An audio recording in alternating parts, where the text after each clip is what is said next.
Hello everyone. अब मैं इस वीडियो में डिस्कस करूंगा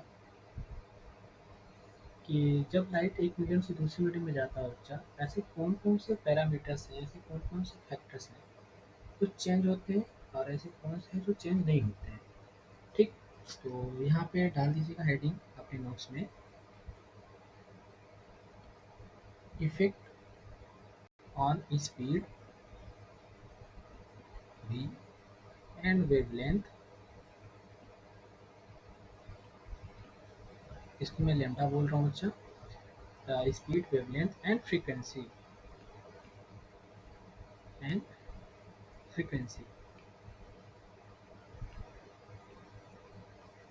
ये हेडिंग डाल दीजिएगा।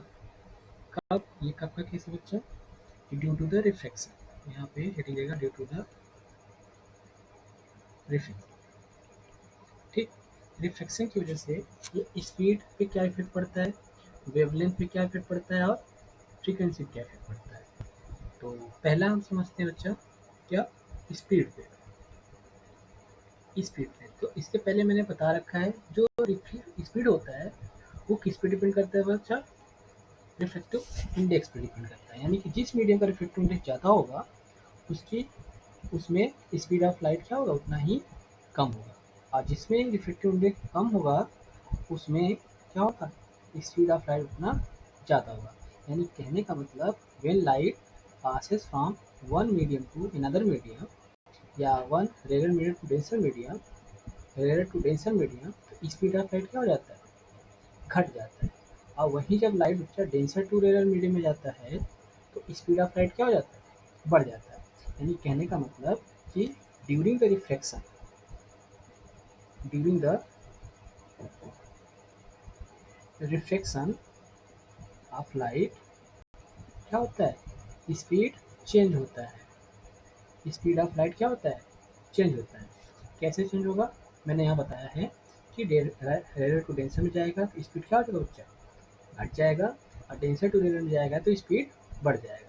जिसकी वजह से आपने देखा होता, इसके लास्ट लेक्चर में आपने वीडियो नहीं देखा हो, जाके देखिएगा। मैंने बताया है डेंसर मीडियम में स्पीड कम होने की वजह से ये किधर बेंड हो जाता है, बेंड टुवर्ड द नॉर्मल। वहीं जब लाइट डेंसर टू रेयर में जाता है तो स्पीड कम ज़्यादा होने की वजह से ये लाइट किधर बेंड हो जाता है, अवे फ्रॉम द नॉर्मल। ठीक है, ये पहला फैक्टर था। यानी कि स्पीड यहाँ पर जब ड्यूरिंग द रिफ्लेक्शन स्पीड क्या होता है, चेंज होता है। अब मैं इसे यहाँ डिस्कस करूँगा सेकेंड फैक्टर में, क्या? फ्रीक्वेंसी पे। या फ्रीक्वेंसी क्या, इसमें मैं वेवलेंथ डिस्कस कर लेता हूँ।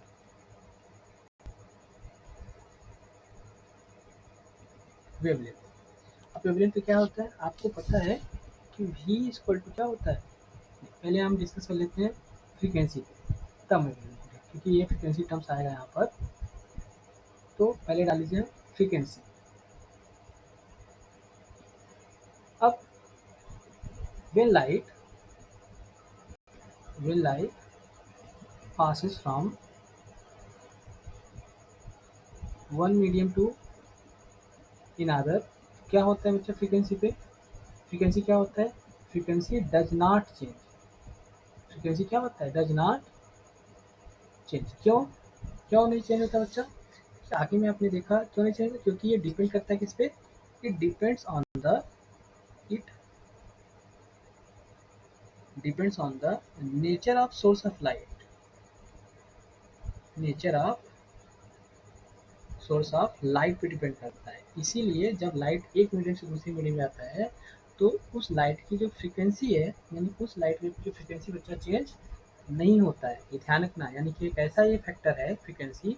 फ्रीक्वेंसी एक ऐसा फैक्टर है जो कि ड्यूरिंग द रिफ्लेक्शन क्या होता है, चेंज नहीं होता है। इस बात का ध्यान रखना अच्छे से। ठीक है, तो अब यहाँ से आपने देखा, अब क्यों नहीं चेंज होता है, कोई पूछेगा तो आप सबको आप कैसे बताओगे, क्यों? क्योंकि बच्चा किस पे डिपेंड करता है, ये nature of source of light पे डिपेंड करता है। ठीक है, क्योंकि आप जानते हो एफ बराबर क्या होता है, 1/t। क्या यहाँ कहीं पे आपको टर्म्स आ रहा है क्या? न तो वेलोसिटी का टर्म आ रहा है, न तो लेमडा का टर्म्स आ रहा है, न कोई चीज़ का टर्म्स आ रहा है। यहाँ पे आ रहा है टाइम पीरियड पे। यानी कि जब लाइट एक मीडियम से दूसरे मीडियम जाता है तो स्पीड कम हो ज़्यादा हो, वेवलेंथ पे क्या इफेक्ट पड़ेगा तो होता उसके बाद देखूंगा। लेकिन यहाँ पे बच्चा फ्रीक्वेंसी क्या होता है, किसी प्रकार की कोई चेंज नहीं होती फ्रीक्वेंसी में। यानी frequency of light as it is रहता है। यानी कि अगर एच न्यू, अगर कोई एच न्यू की लाइट में ऐसे समझ लो, कोई लाइट है, उसकी फ्रीक्वेंसी मान लो न्यू है, तो दूसरे मीडियम में भी क्या रहेगा, न्यू ही रहेगा। न्यू मतलब होता है फ्रीक्वेंसी, या मैं यहाँ पे फ्रीक्वेंसी को न्यू से रिप्रेजेंट कर रहा हूँ, एक्चुअली एफ या न्यू दोनों से रिप्रेजेंट करते हैं इसको। यानी कि फ्रीक्वेंसी ऑफ लाइट बच्चा एफ से भी डिनोट करते हैं, किससे, एफ से भी डिनोट करते हैं और न्यू से भी डिनोट करते हैं, इसको मैं न्यू बोल रहा हूँ।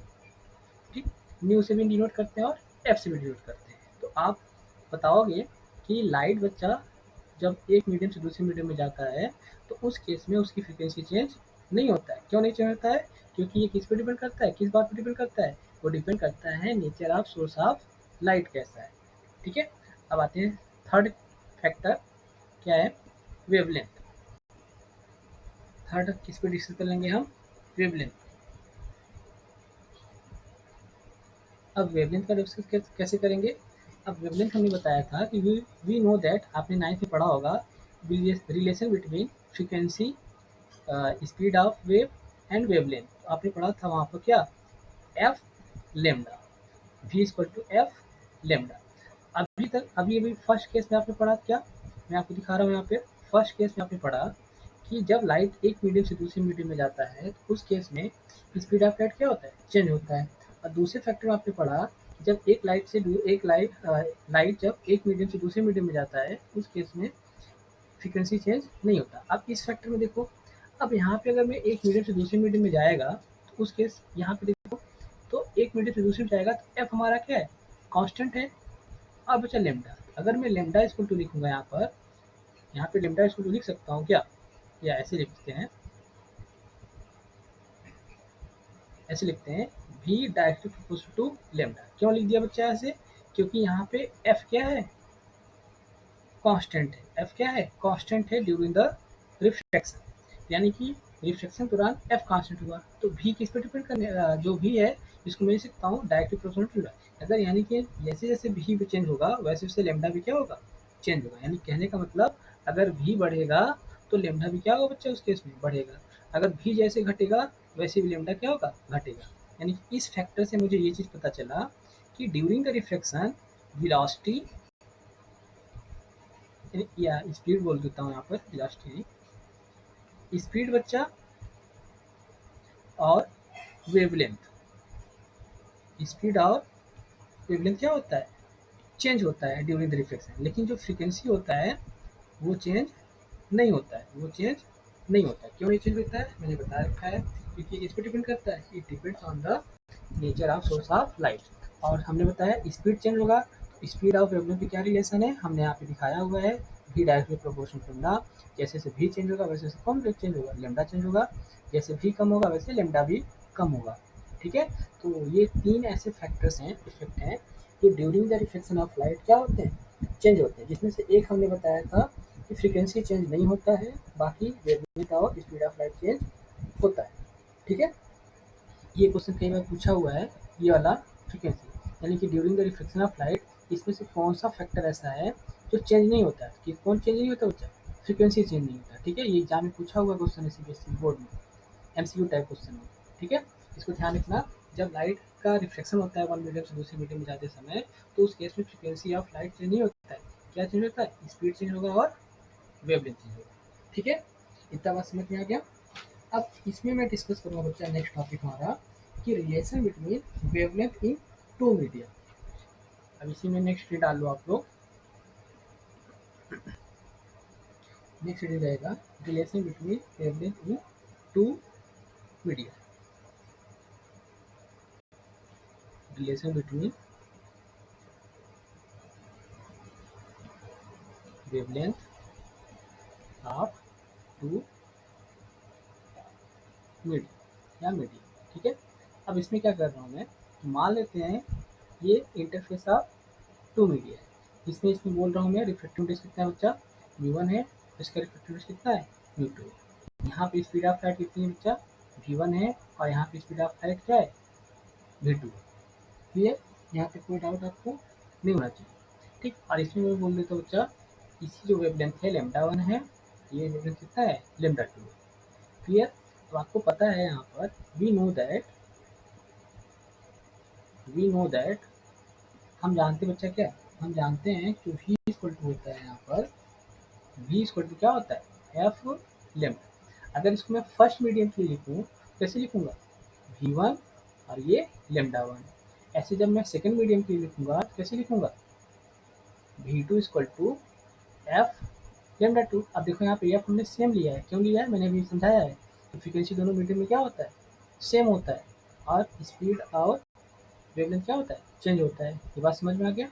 अगर मैं आप इसको कैसे लिख सकता हूँ, अब इसको मैं क्या करूँगा, इसको अगर मैं इसको एयर मान लेता हूँ, क्या मान लेता हूँ, इसको मैं एयर मान लेता हूँ, इसको मैं मिलूंगा सबसे क्या, डेंसर मीडियम में, डेंसर मीडियम। तो उस केस में ये v1 क्या है, v1 क्या हो जाएगा, ये c बन जाएगा। ठीक, तो अब ये इक्वेशन नंबर फर्स्ट बोल दो, इक्वेशन नंबर दो सेकंड। अगर मैं फर्स्ट डिवाइड बाई सेकंड कर दूँ तो मुझे मिलेगा c अपान v, और इसको मैं बोल दे रहा हूँ सिंपली में v। जो सेकंड मीडियम में स्पीड ऑफ लाइट है उसको मैं v बोल दे रहा हूँ, यहाँ पे ये v हो गया। ठीक, मतलब यहाँ पे v2 इसको टू कितना है, v है, और v1 इसको क्या है, c। जब एयर और कोई डेंसर मीडियम ग्लास या कुछ ऐसा वाटर या कुछ ऐसा कुछ मीडियम लेते हैं तब, यानी पहला मीडियम में एयर लेके चल रहा हूँ यहाँ पे। इस केस में मेरे को एयर या वैक्यूम ध्यान रखना। तो एयर में जो एयर का जो रिफ्लेक्टिव होता है बच्चा कितना होता है, 1.0003 होता है, और वहीं वैक्यूम का कितना होता है, 1 होता है। तो राउंड अबाउट अगर मैं देखता हूँ तो दोनों का जो रिफ्लेक्टिव इंडेक्स होता है, रिफ्लेक्टिव इंडेक्स एयर क्या होता है, ऑलमोस्ट बराबर होता है। इसीलिए चाहे रिफ्लेक्टिव इंडेक्स ऑफ एयर बोलूँ चाहे रिफ्लेक्टिव इंडेक्स ऑफ वैक्यूम बोलूँ, तो राउंड अबाउट वैल्यू सेम होने की वजह से मैं यहाँ पे क्या ले रहा हूँ, स्पीड ऑफ लाइट सी ही ले रहा हूँ, यानी कि एयर में भी सी ले रहा हूँ और वैक्यूम में तो सी तो होता है। ठीक है, इस केस में देखो डिवाइड कर दूंगा मैं, यहाँ पे क्या मिलेगा, एफ अपान लेमडा 1 अपान एफ लेमडा 2। तो ये देखो एफ एफ कट जाएगा, कट गया यहाँ से। अब देखो ये लेमडा 1 अपान लेमडा 2 बन गया, ये लेमडा 1 अपान लेमडा 2 बन गया। अब आपको मैंने बताया था जो रिफ्लेक्टिव इंडेक्स होता है बच्चा म्यू टू 1, वो डिफाइंड होता है कैसे, C upon V, absolute reflective index, यानी ये क्या है, it is nothing but it is a absolute reflective index. इसको मैं सिंपली में लिखता हूँ क्या, mu equal to lambda 1 upon lambda 2। अगर यहाँ से मैं म्यू लेमडा 2 लिखूँ तो लेमडा 1 अपान क्या हो जाएगा म्यू। यानी कि जब लाइट बच्चा एक मीडियम से दूसरे मीडियम में आता है तो उसकी जो वेवलेंथ होती है म्यू टाइम्स क्या होता है, रिड्यूस हो जाता है। म्यू टाइम्स क्या हो जाएगा, रिड्यूस हो जाएगा। यानी कि इस केस में जो लेमडा 2 होगा वो लेस देन क्या होगा, लेमडा 1 होगा। यानी कि जितना उस मीडियम का रिफ्लेक्टिव इंडेक्स होगा सेकेंड मीडियम का, उतने टाइम्स क्या हो जाएगा, ये रिड्यूस हो जाएगा। बात समझ में आ गया, इतना। यानी कि रिफ्लेक्टिव इंडेक्स और वेवलेंथ क्या लिए से बच्चा, यहाँ से मैं लिख सकता हूँ कि from this we can write here, lambda is inversely proportional to mu. समझ में आ गया। यानी कि अगर इस केस में लेमडा अगर बढ़ेगा, अगर ये म्यू अगर बढ़ गया तो लेमडा क्या हो जाएगा, यहाँ पर घट जाएगा। अगर म्यू कम हो गया बच्चा तो यहाँ पे लेमडा क्या हो जाएगा, बढ़ जाएगा। जैसे मैं एग्जांपल लेके बता रहा हूँ कि सपोज आपको पता है कि वेवलेंथ जो होता है बच्चा रेड लाइट का क्या होता है, wavelength of red light is greater than wavelength of white light, wavelength of red light is greater than white. अब यहाँ पे आप इस रिलेशन से अगर सेट करोगे यहाँ से यहाँ पर, तो आपको मिलेगा 1 अपान म्यू, म्यू क्या हो जाएगा यहाँ पर आर हो जाएगा, और ये क्या हो जाएगा 1 अपान म्यू भी। अगर मैं क्रॉस मल्टीप्लिकेशन करता हूँ इस केस में, यहाँ मिलेगा म्यू भी ग्रेटर देन म्यू वन। यानी इससे एक चीज़ ये पता चला हमें, जो reflective index for the red light क्या होता है बच्चा, कम होता है, और reflective index of the violet light क्या होता है, ज़्यादा होता है। यानी कि जब मैं किसी मीडियम से, यानी कि जब किसी हम ट्रांसपेरेंट मीडियम से, जब मैं किसी ट्रांसपेरेंट मीडियम से, ट्रांसपेरेंट मीडियम है, मान लेते हैं ग्लास है, ठीक, जब इसमें से मैं रेड लाइट इंसिडेंट कराऊंगा तो कम बेंड होगा, क्या होगा, ये कम बेंड होगा। वही बच्चा जब मैं इसी लाइट में से, इसी में से जब मैं क्या करूँगा, यहाँ पे अच्छे बना दे रहा हूँ समझाने के लिए।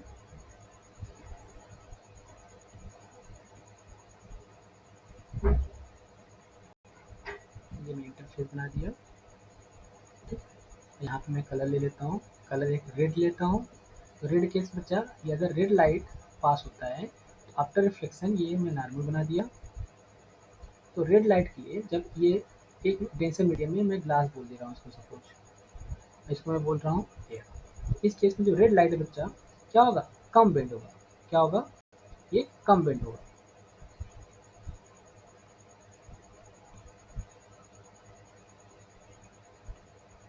ये क्या होगा, यहाँ पे कम बेंड होगा।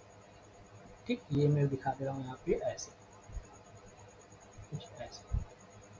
अगर वहीं पर इसी सेम एंगल पर, किस एंगल पर, सेम एंगल पर अगर वायलेट लाइट इंसिडेंट कराऊंगा बच्चा, सेम एंगल पर अगर वायलेट लाइट इंसिडेंट कराऊंगा, उस केस में इसका जो बेंडिंग हो क्या होगा, ज़्यादा होगा। क्यों ज़्यादा होगा, क्योंकि मैंने यहाँ पे सीखा है जो रिफ्लेक्टिव इंडेक्स होगा बच्चा, रेड लाइट के लिए क्या होगा, कम होगा, और रिफ्लेक्टिव इंडेक्स जो वायलेट लाइट है उसके लिए क्या होगा, ज़्यादा होगा। यानी कि रिफ्लेक्टिव ज़्यादा है, इसमें बेंडिंग क्या होगा, ज़्यादा होगा इसका। और जिसका रिफ्लेक्टिव इंडेक्स कम है वो हमारे लिए क्या है, वो कम बेंड हो रहा है। यानी कि चीज़ से पता चला हमें कि एक मीडियम से दूसरे मीडियम जब लाइट ट्रेवल करता है तो उस केस में उसका वेवलेंथ घटता है। कैसे घटता है, रिफ्लेक्टिव इंडेक्स के जस्ट इनवर्स रिलेशन में घटता है। यानी जिस जिस केस में रिफ्लेक्टिव इंडेक्स ज़्यादा होगा उस कलर के लिए बच्चा क्या होगा, वेवलेंथ कम होगा। यानी जिस कलर का वेवलेंथ ज़्यादा है, जिस कलर का वेवलेंथ ज़्यादा है उसके रिफ्लेक्टिव इंडेक्स कैसा होगा, कम होगा। और जिस कलर के लिए वेवलेंथ कम है उसके रिफ्लेक्टिव इंडेक्स क्या है, कम है, ज़्यादा है। ठीक है, बात समझ में आ गया, यहाँ तो कोई डाउट नहीं होनी चाहिए। नहीं, अगर डाउट हो रहा है तो वीडियो पॉज करके बार बार उसको देखिए, मैं कहाँ पे कौन सा वर्ड बोल रहा हूँ, कैसे बोल रहा हूँ।